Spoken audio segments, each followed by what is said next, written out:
Self introduction teaching ഇൻ്റർവ്യൂവിൽ നമ്മൾ പറയുമ്പോൾ എന്തെല്ലാം കാര്യങ്ങൾ ഉൾപ്പെടുത്താൻ പാടില്ലാത്തതുണ്ട് എന്നതിനെ പറ്റി നമ്മൾ ഒരു വീഡിയോ ഓൾറെഡി ചെയ്തിട്ടുണ്ട്. എന്നാൽ എന്തെല്ലാമാണ് ഒരു സെൽഫ് ഇൻട്രൊഡക്ഷനിൽ പറയേണ്ടത്, അതിൻ്റെ ഒരു ഓർഡർ എങ്ങനെയാണ് എന്നുള്ളതിനെ പറ്റി ഒരു വീഡിയോ ചെയ്തിട്ടില്ല. ഇന്നത്തെ വീഡിയോ സെൽഫ് ഇൻട്രൊഡക്ഷൻ എങ്ങനെയായിരിക്കണം എന്നതിനെ പറ്റിയിട്ടാണ്. Welcome back to PSC life talks. UP, HST, HSST ഏത് ഇൻ്റർവ്യൂ തന്നെയാണെങ്കിലും ആദ്യത്തെ ഇൻ്റർവ്യൂവിലുള്ള ഫസ്റ്റ് ഒരു കടമ്പ എന്ന് പറയുന്നത് ഒരു പരിചയപ്പെടുത്തലാണ്. സ്വയം പരിചയപ്പെടുത്തൽ, അതായത് സെൽഫ് ഇൻട്രൊഡക്ഷൻ. നിങ്ങൾക്ക് നിങ്ങളെപ്പറ്റി എന്തറിയാം, ഇങ്ങനെ നിങ്ങൾക്ക് ഇത്രയും മനോഹരമായിട്ട് നിങ്ങളെ പ്രസൻറ്റ് ചെയ്യാനായിട്ട് കഴിയും എന്നുള്ളതിൻ്റെ ഒരു രൂപമാണ് അവിടെ നമ്മൾ കാണുക. നമ്മളോട് ഇൻ്റർവ്യൂവിന് ഫസ്റ്റ് അവിടെ കയറി ചെന്നാൽ ആദ്യമായിട്ട് ആവശ്യപ്പെടുന്നത് സ്വയം ഒന്ന് പരിചയപ്പെടുത്തൂ എന്നുള്ളതായിരിക്കും. യു ഇൻട്രൊഡ്യൂസ് യുവർ സെൽഫ് എന്നോ അല്ലെങ്കിൽ tell me about your self എന്നോ അവർ ആവശ്യപ്പെടും. അതുകൊണ്ട് തന്നെ 100% എല്ലാവരോടും തന്നെ അങ്ങനെ ചോദിക്കണമെന്നില്ല. എന്നിരുന്നാലും ഒരു 90% ഓഫ് ആളുകളോട് ഒരു സെൽഫ് ഇൻട്രോ പറയാനായിട്ട് ആവശ്യപ്പെടും. അതൊരു മെൽറ്റിംഗ് പോയിന്റ് ആണ്. അതായത് നമ്മളൊരു ഇൻ്റർവ്യൂവിന് ചെന്ന് ആ ഒരു ഇൻ്റർവ്യൂ പാനലും നമ്മളുമായിട്ടുള്ളൊരു അകലം അത് കുറച്ച് ഒന്ന് ആ ഒരു ഇൻ്റർവ്യൂ പാനലുമായിട്ട് നമ്മളൊന്ന് സിങ്ക് ആവാൻ വേണ്ടിയിട്ടുള്ളൊരു സമയമാണ് ആ സെൽഫ് ഇൻട്രോ എന്ന് പറയുന്ന ഒരു സമയം കൊണ്ട് അവരുദ്ദേശിക്കുന്നത്. ഇൻ്റർവ്യൂ ബോർഡ് മെമ്പേഴ്സിൻ്റെ കയ്യിൽ നമ്മുടെ ബയോഡാറ്റ ഉണ്ടായിരിക്കും. അതുകൊണ്ട് തന്നെ അവർക്ക് നമ്മുടെ ഒരു സെൽഫ് ഇൻട്രോ നമ്മൾ പറഞ്ഞറിയേണ്ട ഒരു കാര്യമില്ല. പക്ഷേ അവരിങ്ങനെ സെൽഫ് ഇൻട്രോ ചോദിക്കുന്നുണ്ടെങ്കിൽ അതിൻ്റെ കാര്യം എന്താണ്? നമ്മുടേതായൊരു ശൈലി, നമ്മുടെ ഭാഷ, നമ്മുടെ ഒരു കോൺഫിഡൻസ്, നമ്മളിൽ നിന്ന് തന്നെ എങ്ങനെയാണ് നമ്മളെ പ്രസൻറ്റ് ചെയ്യുന്നത് എന്നറിയാൻ വേണ്ടിയിട്ടാണ്. ഇൻ്റർവ്യൂ ബോർഡിന് മുമ്പിലേക്ക് പേടിച്ച് കടന്നു ചെല്ലുന്ന ഒരു വ്യക്തി പെട്ടെന്ന് ഈ ചോദ്യം എത്ര ഭംഗിയായി കൈകാര്യം ചെയ്യുന്നു എന്നറിയുക എന്നുള്ളത് അതിൽ ഒന്നാമത്തെ കാര്യമാണ്. രണ്ടാമത്തേത്, ഞാൻ ഓൾറെഡി പറഞ്ഞതുപോലെ അഭിമുഖം നടത്തുന്ന ബോർഡ് മെമ്പേഴ്സും അഭിമുഖത്തിൽ പങ്കെടുക്കാനെത്തിയ നമ്മളും തമ്മിലുള്ളൊരു റാപ്പോ, അതൊരു ആ ഒരു റിലേഷൻ അല്ലെങ്കിൽ ഒരു ബന്ധം ഊഷ്മളമാക്കാനാണ് അവർ സെൽഫ് ഇൻട്രോ എന്ന് പറഞ്ഞ് നമുക്കൊരു 2 minutes അവിടെ തരുന്നത്. നമ്മളെ ഒന്ന് കൂളാക്കി ഇൻ്റർവ്യൂ ബോർഡുമായിട്ടൊന്ന് മെൽറ്റാക്കി എടുക്കുക. അവരുടെ ഒരു ചോദ്യങ്ങൾ നെക്സ്റ്റ് കനത്തിലുള്ള ചോദ്യങ്ങൾ വരുന്നതിന് മുമ്പ് നമ്മളെ അവരുടെ ചോദ്യങ്ങൾക്കൊന്ന് പ്രിപ്പറേഷൻ നടത്തുക. അതുപോലെ തന്നെ ഈ ഒരു ഇൻട്രോ എന്ന് പറയുമ്പോൾ അത് ഇംഗ്ലീഷിൽ പറയണോ മലയാളത്തിൽ പറയണോ എന്നുള്ളത് പലരും ചോദിക്കുന്ന ഒരു കാര്യമാണ്. ഇംഗ്ലീഷിലാണ് അവർ ചോദിച്ചതെങ്കിൽ നമ്മൾ ഇംഗ്ലീഷിൽ പറയണം. മലയാളത്തിൽ ചോദിച്ചാൽ മലയാളത്തിൽ തന്നെ മറുപടി പറയുക. ഇംഗ്ലീഷിൽ ചോദിച്ചു കഴിഞ്ഞാൽ നമ്മളത് മലയാളത്തിൽ പറയുമ്പോൾ ശരിക്കും പറഞ്ഞു കഴിഞ്ഞാൽ നമ്മുടെ ഒരു ലാംഗ്വേജ് സ്കില്ലിൻ്റെ ഒരു കുറവ് എന്നുള്ളത് ഉയർത്തിക്കാട്ടാൻ സാധ്യതയുള്ളതുകൊണ്ട് തീർച്ചയായിട്ടും നമ്മൾ സെൽഫ് ഇൻട്രോ മലയാളത്തിലും ഇംഗ്ലീഷിലും പ്രിപ്പറേഷൻ ചെയ്തു പോകുന്നതായിരിക്കും ഏറ്റവും മികച്ചത്. കാര്യങ്ങളാണ് നമ്മൾ ഇൻ്റർവ്യൂ ബോർഡിന് മുമ്പിൽ സെൽഫ് ഇൻട്രൊഡക്ഷനിൽ ഉൾപ്പെടുത്തേണ്ടത്. അത് ഏതെല്ലാം ക്രമത്തിലാണ് പറയേണ്ടത്, അത് പറയുന്നത് എങ്ങനെ ആകർഷകമാക്കാം, ഇത്തരത്തിൽ നമ്മൾ എങ്ങനെ ഒരു സെൽഫ് ഇൻട്രോ പറയണം എന്നുള്ളതിനെ പറ്റിയിട്ടാണ് ഈ ഒരു വീഡിയോയിൽ നമ്മൾ നോക്കാൻ പോകുന്നത്. പറയാനുള്ള കാര്യങ്ങൾ നമ്മൾ നേരത്തെ ആലോചിച്ച് തീരുമാനിക്കണം. അതിനൊരു ക്രമീകരണം നടത്തുകയും വേണം. അത് ഓർഡറിൽ എഴുതി വെക്കുകയും വേണം. ഇപ്പോൾ ഞാൻ പറയുന്ന പോയിൻറ്റ്സ് അതേ ഓർഡറിൽ നമ്മൾ എഴുതി വെച്ച് നിങ്ങളുടേതായ രീതിയിൽ ഒരു മികച്ച രീതിയിലുള്ളൊരു സെൽഫ് ഇൻട്രോ നിങ്ങൾ തന്നെ പ്രിപ്പയർ ചെയ്യാൻ ശ്രമിക്കണം. നമ്മൾ സെൽഫ് ഇൻട്രോ പറയുമ്പോൾ ചെറിയൊരു മന്ദഹാസത്തോടെ, ആത്മവിശ്വാസത്തോടെ, ഊർജ്ജസ്വലതയോടെ വേണം പറഞ്ഞു തുടങ്ങാനായിട്ട്. നിങ്ങളുടെ ആശയവിനിമയ ശേഷി എന്നുള്ളൊരു കാര്യം അവിടെ ബോർഡ് മെമ്പേഴ്സ് മാർക്കിടുന്നത് ഇത്തരത്തിലുള്ള ഈ ഫസ്റ്റ് സെൽഫ് ഇൻട്രോയിലൂടെയാണ്. അതോടൊപ്പം തന്നെ നമ്മൾ ശ്രദ്ധിക്കേണ്ട കാര്യമാണ് ഐ കോണ്ടാക്ട് എന്നത്. എല്ലാവരോടും ഒന്നിച്ച്, അതായത് നമ്മൾ ഒരാളോട് മാത്രമായിട്ട് സെൽഫ് ഇൻട്രോ പറയരുത്. ബോർഡ് മെമ്പേഴ്സിനെ എല്ലാവരെയും പരിഗണിച്ച് എല്ലാവരിലേക്കും ഐ കോണ്ടാക്ട്സ് കൊടുത്തുകൊണ്ടായിരിക്കണം നമ്മുടെ സെൽഫ് ഇൻട്രോ. ഇനി നമ്മൾ പറയേണ്ട കാര്യങ്ങൾ ഏതെല്ലാം ഓർഡറിലാണ് പറയേണ്ടതെന്നൊന്ന് പറയാം. ഫസ്റ്റ് വൺ, പേര് പറയുമ്പോൾ അത് പൂർണ്ണമായിട്ട് പറയണം. മുഴുവൻ പേര്, അതായത് നിങ്ങളുടെ സർനെയിമോ അതിനോട് ചേർന്ന് വീട്ടുപേരുണ്ടെങ്കിൽ അതും ചേർത്തായിരിക്കണം പറയേണ്ടത്. SLC ബുക്കിലുള്ള പേരാണ് ശരിക്കും നമ്മൾ സെൽഫ് ഇൻട്രോയിൽ പറയേണ്ട കാര്യം. ഇപ്പോൾ ഇംഗ്ലീഷിലാണെങ്കിൽ my name is Madhavikutty, or I am Madhavikutty എന്നങ്ങനെ തുടങ്ങാം. അതല്ല നമ്മൾ മലയാളത്തിലാണെങ്കിൽ നിങ്ങൾ എൻ്റെ പേര് മാധവിക്കുട്ടി എന്നാണ് എന്നുള്ളത് കൃത്യമായിട്ട് പേര് മുഴുവൻ പറയാം. അതുപോലെ മൈസെൽഫ് എന്ന് ഉപയോഗിക്കരുത്. ഇംഗ്ലീഷിൽ പറയുമ്പോൾ മൈസെൽഫ് മാധവിക്കുട്ടി എന്ന് പറയരുത്. അതൊരു തെറ്റായിട്ടുള്ളൊരു യൂസേജാണ്. അതുപോലെ നിങ്ങളുടെ പേരിന് എന്തെങ്കിലും അർത്ഥമുണ്ടെങ്കിൽ അതിൻ്റെ ഒരു മീനിങ്, ഒരു റയർ പേരൊക്കെ ആണെങ്കിൽ ചിലപ്പോൾ അതിന് നല്ല മീനിങ്സ് ഒക്കെ ഉള്ള പേരായിരിക്കും. അങ്ങനെയാണെങ്കിൽ അതൊന്ന് അറിഞ്ഞു വയ്ക്കുക. അങ്ങനെ കുറച്ച് പേരോട് ചോദിച്ചതായിട്ട് ഞാൻ കണ്ടിട്ടുണ്ട്. മറ്റൊന്ന്, നിങ്ങളുടെ പേരിനോടൊപ്പം അച്ഛൻ്റെ പേരുണ്ടെങ്കിൽ ആ ഒരു പേരും റയറാണെങ്കിൽ അത് എന്തുകൊണ്ടാണ് ആ പേരിട്ടത്, അല്ലെങ്കിൽ അച്ഛന് ആ പേരിടാൻ കാരണം ചിലപ്പോൾ മുത്തച്ഛൻ ഏതെങ്കിലും, ഇപ്പം നിങ്ങൾ കണ്ടിട്ടുണ്ടോ ഹോം സിനിമയിൽ, എനിക്ക് കറക്റ്റ് പേര് ഓർമ്മ വരുന്നില്ല, അതിൽ ഇന്ദ്രൻസിൻ്റെ ക്യാരക്ടർ പറയുന്നുണ്ടല്ലോ, അച്ഛൻ എന്തോ ഷേക്സ്പിയറിൻ്റെ ഏതോ ഫാനാണ്, അപ്പോൾ അതിലത്തെ ഒരു ക്യാരക്ടറാണ് ഇട്ടതെന്നുള്ളതൊക്കെ. അപ്പോൾ അങ്ങനെ നിങ്ങൾ ഏതെങ്കിലും നിങ്ങളുടെ പേരിൽ തന്നെ എന്തെങ്കിലും പ്രാധാന്യം ഉണ്ടെങ്കിൽ അതിൻ്റെ ഒരു റീസൺ അല്ലെങ്കിൽ അതിൻ്റെ ഒരു മീനിങ് ഇതൊക്കെ നമ്മൾ അറിഞ്ഞു വെക്കണം. അടുത്തതായിട്ട് നമ്മൾ പറയുന്നതാണ് സ്ഥലം പറയുമ്പോൾ ഐ കം ഫ്രം അല്ലെങ്കിൽ ഐ ആം ഫ്രം എന്നാണ് പറയേണ്ടത്. ഇംഗ്ലീഷ് ആണെങ്കിൽ ഐ ആം കമ്മിങ് ഫ്രം എന്നൊരിക്കലും ആ ഒരു യൂസേജ് ഇതുപോലെ മൈസെൽഫ് പോലെ തെറ്റായിട്ടുള്ളൊരു യൂസേജാണ് ഉപയോഗിക്കരുത്. അതുപോലെ തന്നെ നിങ്ങൾ സ്ഥലം പറഞ്ഞാൽ സ്ഥലം നിങ്ങൾ ഏതാണോ പറയുന്നത് ആ ഒരു സ്ഥലത്തിൻ്റെ പ്രത്യേകതകൾ തീർച്ചയായിട്ടും അറിഞ്ഞു വയ്ക്കുക. അതുപോലെ ആ ഒരു സ്ഥലത്ത് എന്തെങ്കിലും ഒരു മോണ്യുമെൻറ്റ്സ് അല്ലെങ്കിൽ ഏതെങ്കിലും തരത്തിലുള്ള പ്രധാനപ്പെട്ട സംഭവങ്ങൾ കറൻ്റ്ലി എന്തെങ്കിലും ഇമ്പോർട്ടൻ്റ് ആയിട്ടുള്ള ഇവൻറ്റ്സ്, അവിടെ ഏതെങ്കിലും സ്ഥാപനങ്ങളിൽ എന്തെങ്കിലും ഇവൻറ്റ്സ് ഇതൊക്കെ ഉണ്ടായിട്ടുണ്ടെങ്കിൽ ജസ്റ്റ് അതൊക്കെ ഒന്ന് അറിഞ്ഞു വയ്ക്കണം. അപ്പോൾ അത് മിക്കവാറും അതെല്ലാമായിരിക്കാം. ചിലപ്പോൾ അവിടെ വരെയായിരിക്കും നിങ്ങളോട് സെൽഫ് ഇൻട്രോ നടത്താനായിട്ടുള്ളൊരു സമയം കിട്ടുള്ളൂ. പിന്നെ ചിലപ്പോൾ ആ ഒരു സ്ഥലത്തിൻ്റെ പേരിൽ ക്വസ്റ്റ്യൻസ് ചോദിച്ച് അങ്ങനെ കടന്നു പോകാൻ ചാൻസ് ഉണ്ട്. അതുകൊണ്ട് തന്നെ തുടക്കത്തിൽ ആ ഇൻട്രോ എന്ന് പറയുന്ന ഫസ്റ്റത്തെ ഒരു 3-4 വാചകങ്ങൾ വളരെ കറക്റ്റായിട്ട് അതിൻ്റെ റീസൺസ് അടക്കം പറയാനായിട്ട് നമ്മൾ ചോദിച്ചാൽ പറയാനായിട്ട് പ്രിപ്പയർ ചെയ്തിരിക്കുക. സ്ഥലമായിട്ട് ബന്ധപ്പെട്ട ചരിത്രപരമായിട്ടുള്ള വസ്തുതകളാണ് ആദ്യം നമ്മളോട് ചോദിക്കാൻ സാധ്യതയുള്ളത്. അതുപോലെ തന്നെ പ്രശസ്തമായിട്ടുള്ള വ്യക്തികൾ ആ ഒരു പ്രദേശത്തുണ്ടെങ്കിൽ അവരെ പറ്റി ചോദിക്കാനും സാധ്യതയുണ്ട്. അതുപോലെ സ്ഥലത്തിൻ്റെ ചരിത്രം, അതുപോലെ വ്യക്തികൾ, അതുപോലെ ബന്ധപ്പെട്ട ഏതെങ്കിലും ഇപ്പോൾ ഉദാഹരണമായിട്ട് ഇരിഞ്ഞാലക്കുട പറയുകയാണെങ്കിൽ അവിടുത്തെ കൂടിയാട്ടം, അവിടെ അതിൻ്റേതായ കുറച്ച് സംഭവങ്ങൾ ചാക്യാർമാരുടെ ഒരു ഇതൊക്കെ ഉണ്ടെന്ന് കേട്ടിട്ടുണ്ട്. അപ്പം അങ്ങനെ ചോദിക്കാം.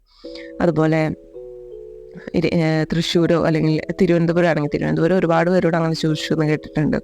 തിരുവനന്തപുരത്തെ ഓരോ പ്രദേശത്തും നമ്മളെ സ്വാതന്ത്ര്യ സമരവുമായി ബന്ധപ്പെട്ട ഒരുപാട് ഇതുകളൊക്കെ നടന്നിട്ടുള്ള സ്ഥലങ്ങൾ, ആ ഓരോ പ്രദേശത്തിൻ്റെ ഓരോ മോണ്യുമെൻറ്റ്സ് അതല്ലെങ്കിൽ ഓരോ ടെമ്പിളൊക്കെ ആയിട്ട് ബന്ധപ്പെട്ട ഒരുപാട് ക്വസ്റ്റ്യൻസ് തിരുവനന്തപുരത്തുള്ളവരോട് ചോദ്യങ്ങൾ വന്നതായിട്ട് നമ്മൾ ഇൻ്റർവ്യൂവിനെ പറ്റിയിട്ട് ഡിസ്കഷൻ നടത്തുമ്പോൾ അവർ പറഞ്ഞിരുന്നു. അതുകൊണ്ട് തന്നെ അത് നിങ്ങൾ തീർച്ചയായിട്ടും ശ്രദ്ധിക്കേണ്ട ഒരു കാര്യം തന്നെയാണ്. ഇപ്പോൾ കായംകുളം എന്നുള്ളൊരു പ്രദേശത്തെ പറ്റി നിങ്ങൾ പറയുകയാണെങ്കിൽ കായംകുളം കൊച്ചുണ്ണി ആരായിരുന്നു എന്നൊരു ചോദ്യം നിങ്ങളോട് ചോദിക്കാം. കായംകുളം കൊച്ചുണ്ണിയെ പറ്റി എന്താണ് അറിയുക, അദ്ദേഹത്തിൻ്റെ ഒരു ചരിത്രം അല്ലെങ്കിൽ അദ്ദേഹത്തെ പറ്റിയിട്ടൊരു 1-2 വാക്ക് പറയാൻ അറിയുമോ എന്നൊക്കെ ചോദിച്ചാൽ നമ്മൾ പറയാനായിട്ട് റെഡി ആയിരിക്കണം. അദ്ദേഹം നമുക്ക് പറയാം, അദ്ദേഹത്തിൻ്റെ കഥ പറയുന്നതിനെ ഉപരി അദ്ദേഹത്തിൻ്റെ ഒരു സോഷ്യലിസം എന്നുള്ളൊരു കാഴ്ചപ്പാട്, അതായത് എല്ലാവർക്കും ഈക്വലായിട്ട് പണം വേണം എന്നുള്ളൊരു നിലപാടുള്ള ഒരു വ്യക്തിയാണ്. സോഷ്യലിസം എന്നുള്ളൊരു ആശയത്തിൽ അടിയുറച്ചൊരു വിശ്വസിക്കുന്ന ഒരു വ്യക്തിയായിരുന്നു അദ്ദേഹം. ഉയർന്ന തട്ടിലുള്ളവരുടെ കയ്യിൽ നിന്നും സ്വത്ത് പിടിച്ചെടുത്ത് സാധാരണക്കാർക്കും വിതരണം ചെയ്യുക എന്നുള്ളൊരു പ്രവൃത്തിയാണ് ചെയ്തിരുന്നത്. കള്ളൻ എന്നതിലുപരി ഒരു സോഷ്യലിസം എന്നുള്ളൊരു കാഴ്ചപ്പാടിനെ വിലമതിക്കുന്ന ഒരു വ്യക്തിയായിരുന്നു അദ്ദേഹം. അങ്ങനെ നമ്മൾ ആ ഒരു ചോദ്യം വന്നാൽ നമ്മൾ ഉത്തരം പറയാനായിട്ട് പ്രിപ്പയർ ആയിട്ടിരിക്കണം. നെക്സ്റ്റ് നമ്മളൊരു മൂന്നാമത്തതായിട്ട് പറയേണ്ടത് ഒരു ഫാമിലി ബാക്ക്ഗ്രൗണ്ടാണ്. രക്ഷിതാക്കളെ പറ്റി, കുടുംബത്തിലെ മറ്റംഗങ്ങളെ പറ്റി, അതുപോലെ വിവാഹിതരാണ് അല്ലെങ്കിൽ വിവാഹിതയാണെങ്കിൽ ആ ഒരു കാര്യം, അവരുടെ മക്കൾ, കുടുംബത്തിൽ ആരെങ്കിലും ടീച്ചേഴ്സ് അല്ലെങ്കിൽ അവരുടെ ജോലി, കുട്ടികളുണ്ടെങ്കിൽ കുട്ടികൾ എവിടെ പഠിക്കുന്നു, ഇതൊക്കെ നമുക്ക് പറയാവുന്ന കാര്യമാണ്. നെക്സ്റ്റ് 4-മത്തതായിട്ട് നമുക്ക് നോക്കേണ്ടത് വിദ്യാഭ്യാസ യോഗ്യത എന്നുള്ളൊരു സെക്ഷനാണ്.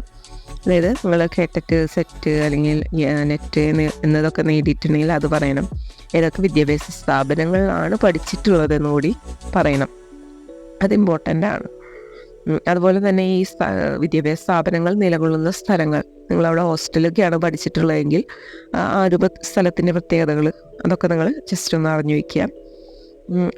അതാണ് സെൽഫ് ഇൻട്രോയിൽ നമ്മൾ ഉൾപ്പെടുത്തേണ്ട കാര്യങ്ങൾ. ശതമാനം നമ്മുടെ പേഴ്സൻറ്റേജ് ഒന്നും അവിടെ ഉൾപ്പെടുത്തേണ്ട കാര്യമില്ല. സ്ഥലം, എവിടെയാണ് പഠിച്ചത്, സ്ഥാപനത്തിൻ്റെ പേര്, ഇത്രയൊക്കെ ഏതാണ് കോഴ്സ് എന്നുള്ളതൊക്കെ അന്ന് പറയാനായിട്ട് റെഡി ആയിട്ടിരിക്കുക. നെക്സ്റ്റ് ഒരു അഞ്ചാമത്തെ ആയിട്ട് നമുക്ക് പറയേണ്ടതാണ് എക്സ്പീരിയൻസ്.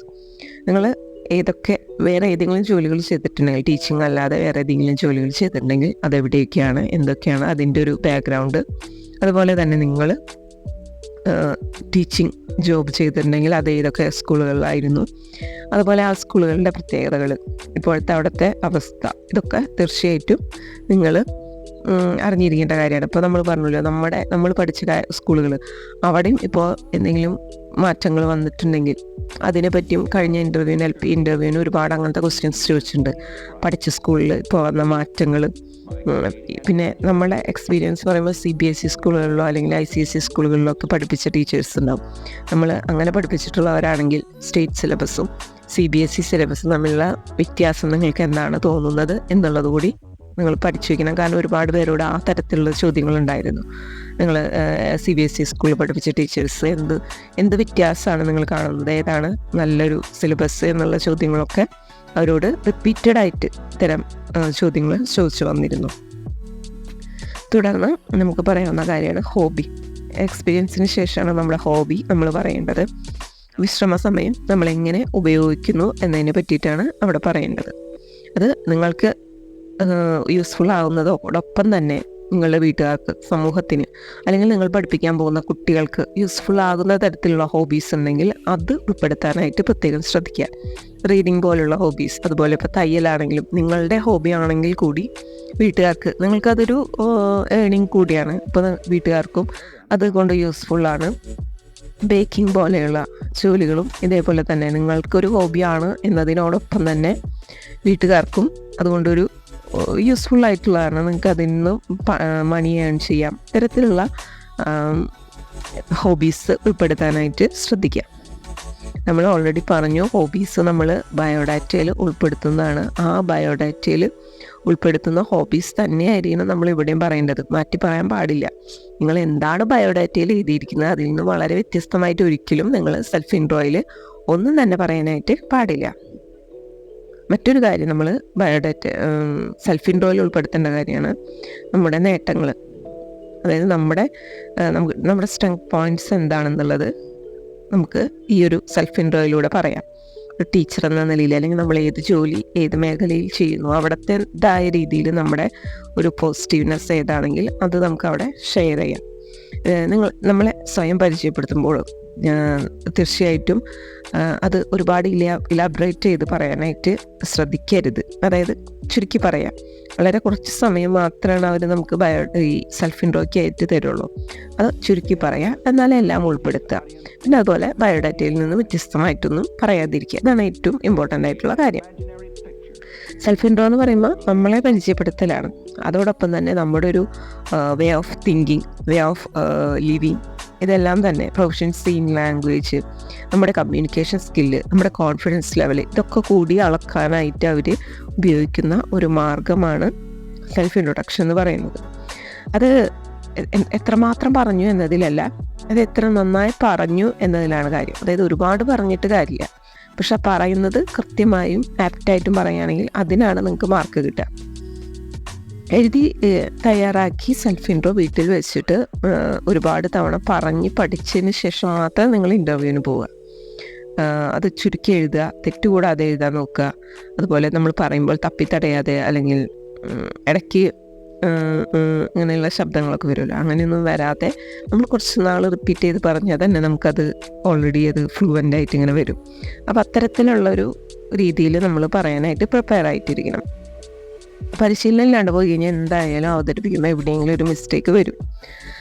സ്വയം പരിചയപ്പെടുത്താനായിട്ട് ഒരുപാട് സമയം എടുത്തു കഴിഞ്ഞ് കഴിഞ്ഞാൽ അത് ഇൻ്റർവ്യൂ പാനലിനൊരു നെഗറ്റീവ് ഇമേജാണ് നൽകുക.